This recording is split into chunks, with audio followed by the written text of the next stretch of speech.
Em nome do Pai, do Filho e do Espírito Santo. Amém. Proclamação do Evangelho de Jesus Cristo, segundo João. Naquele tempo disse Jesus a seus discípulos: Se me amais, guardareis os meus mandamentos, e eu rogarei ao Pai, e Ele vos dará um outro defensor, para que permaneça sempre convosco, o Espírito da verdade, que o mundo não é capaz de receber, porque não o vê, nem o conhece. Vós o conheceis porque ele permanece junto de vós e estará dentro de vós. Não vos deixarei órfãos, eu virei a vós. Pouco tempo ainda e o mundo não mais me verá.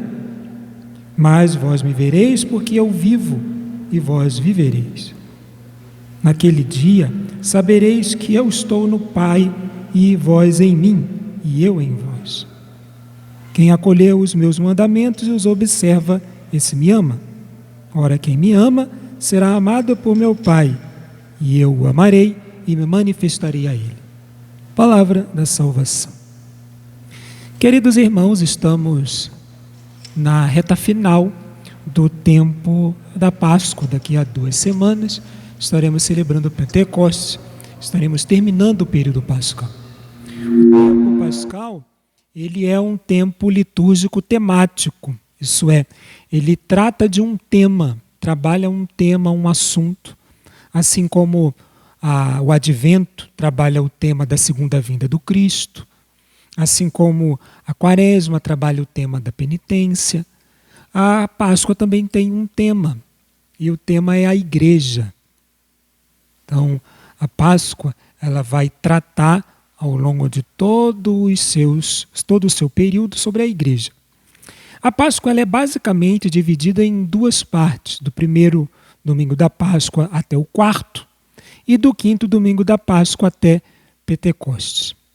Na primeira parte do período da Páscoa, a liturgia vai trabalhar a experiência do Cristo ressuscitado que anima a Igreja. Então, os apóstolos que, vendo o Cristo ressuscitado, correm para dar testemunho, ele está vivo. A segunda parte do período pascal vai trabalhar o tema a Igreja como continuadora da missão do Cristo, a Igreja como presença do Cristo. E nessa segunda parte, o evangelho que nos acompanhará é o discurso de despedida de Jesus. João, os capítulos 13, 14, 15 e 16. É o discurso que Jesus faz durante a última ceia, na véspera da paixão. Jesus sabe que dali a algumas horas seria preso e morto, sabe que aquele era o seu último momento com os apóstolos, então ele faz um discurso, onde ele dá as últimas instruções, e esse discurso tem o nome de discurso de despedida. E o tema desse discurso de despedida é a missão da Igreja. O que a Igreja deve fazer?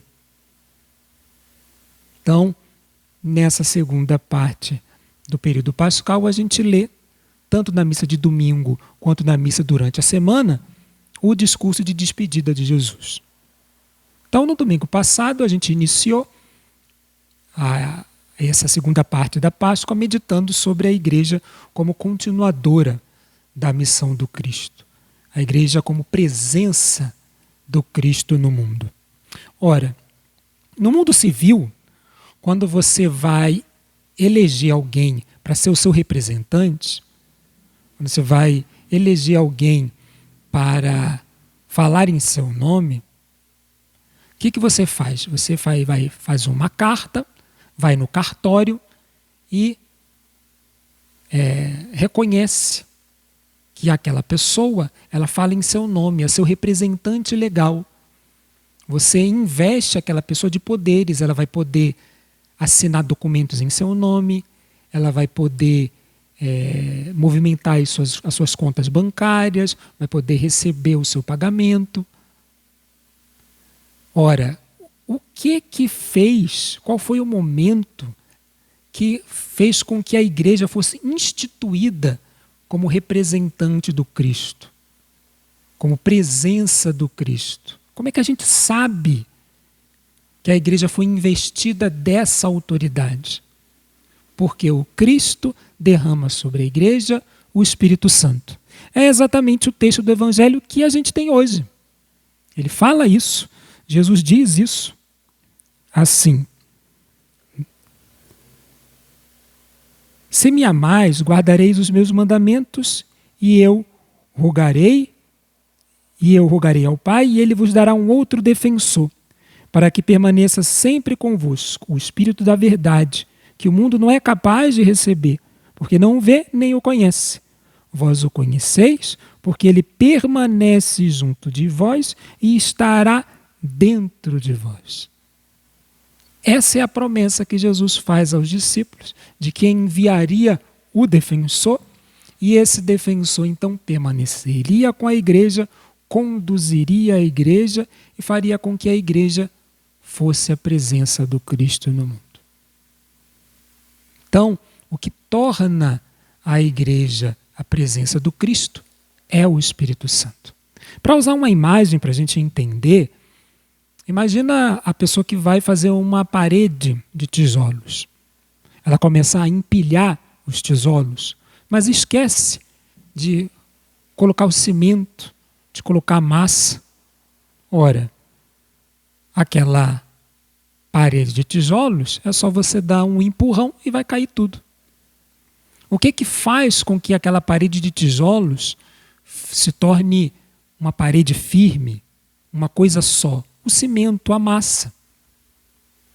Os tijolos deixarão de existir individualmente e serão uma parede. Essa é a imagem para a gente entender que é o Espírito Santo que funciona em nós como a massa, que nos torna o Cristo, que faz com que a gente seja a parede. Então, o que Jesus promete aos discípulos é exatamente que ia enviar o Espírito, o defensor, e esse defensor, então, ele faria a igreja, ele faria a parede, ele faria com que a igreja fosse o Cristo. Esse é o papel do Espírito Santo. Ao longo do sermão, do discurso de despedida, Jesus ele vai falar sobre as funções do Espírito Santo na igreja. São 5 as funções. Nesse texto que a gente tem esse domingo, só nos é apresentado uma delas. As outras 4 estão ao longo do discurso de despedida. Então, nessa parte que a gente tem, Jesus fala que o Espírito Santo vai acompanhar a igreja. Ele diz que permanecerá em vós. O que significa acompanhar a igreja? Como assim o Espírito Santo vai acompanhar a igreja? Repare na palavra que Jesus usa para falar do Espírito, o defensor, que é a versão que a gente tem no lecionário litúrgico. Mas se você for comparar na sua Bíblia e na sua casa, você vai encontrar traduções que falam paráclito, que é o termo original, ou então advogado. O que significa paráclito? Paráclito é formado pela junção do prefixo para com o verbo kletos, que é o verbo kalel. Para, o prefixo, significa junto de. Em latim, ad, que também significa junto de. E kletos é o verbo kalel, que significa chamar. Em latim, vocare. Então, para kletos, ou advogado, significa chamado para estar junto. O advogado, ele é um porta-voz. Você o constitui e ele vai falar em seu nome. Então tem lá o tribunal, você vai falar com o advogado vai ouvir a sua explicação e ele vai traduzir a sua explicação para termos jurídicos e ele vai apresentar isso no julgamento. O juiz vai responder à petição do advogado, também em termos jurídicos, e o advogado vai traduzir aquilo para você. Então ele vai ser a sua voz e ele vai ser o seu ouvido. Então Jesus, ele diz que o Espírito Santo ele vai ter essa função. Ele vai acompanhar a igreja como um defensor, como um paráclito, como um advogado. É o Espírito Santo que na igreja nos inspira. Jesus fala isso, que a gente não sabe rezar como convém, e é o Espírito Santo que reza em nós. Então o Espírito Santo nos inspira e a gente então dirige a Deus o Pai a nossa oração. Ao mesmo tempo, Deus fala conosco, mas a gente não entende, somos desatentos. O Espírito Santo então vai nos iluminar para que a gente entenda. Quantas vezes a gente já não ouviu uma passagem bíblica várias vezes, aí uma vez que a gente ouviu, puxa, entendi. Eu não tinha pensado assim. Então é o Espírito Santo fazendo a sua função de advogado. Ele nos inspira aquilo que a gente tem que dizer e ele nos inspira para que a gente possa ouvir. Essa é a função do Espírito Santo na igreja. O Espírito Santo, então, ele atua na igreja para ser a nossa voz junto do Pai e, ao mesmo tempo, para ser o nosso ouvido. A igreja, então, é o lugar da ação do Espírito Santo. Eu digo lugar não como lugar exclusivo, porque o Espírito sopra onde quer, mas o habitat natural.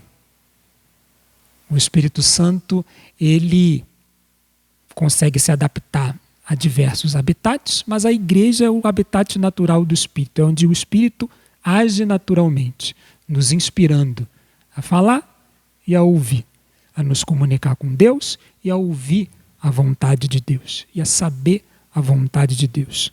E Jesus, no texto do Evangelho da missa de hoje, fala que aquele que faz a minha vontade, esse me ama e o Pai também o amará. Está na vontade de Deus a evangelização, ide por todo mundo e levai o Evangelho a toda criatura. Essa é a função da igreja. O Espírito anima a igreja para que a igreja faça isso. Nesse tempo de quarentena, de isolamento social, nós percebemos que a nossa evangelização ela é muito dependente da presença física. A gente acabou ficando dependente da presença física. Ou seja, sem estarmos no mesmo espaço, a gente não sabe como evangelizar. Esse tipo de evangelização ele tem um problema, porque ela exclui aqueles que não podem estar presentes. Essas pessoas acabam ficando excluídas. Como elas não estão presentes, o evangelho não é levado a elas. Então esse tempo de isolamento social nos faz perceber isso.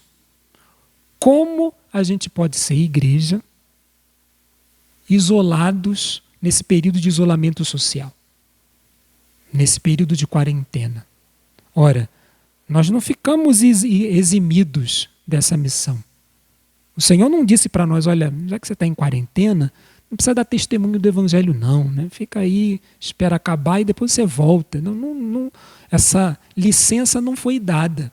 A gente continua sendo chamado a ser igreja, continua tendo que levar o Evangelho. O Espírito Santo continua agindo em nós. Então a pergunta, e é um tempo de reflexão, a pergunta é o que o Espírito nos inspira para a gente continuar a dar testemunho do Evangelho?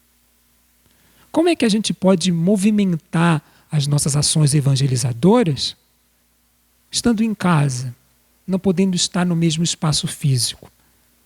Como é que a catequese, o grupo de oração, a Legião de Maria, os movimentos, os círculos bíblicos, como é que eles podem continuar evangelizando não estando juntos no mesmo espaço físico?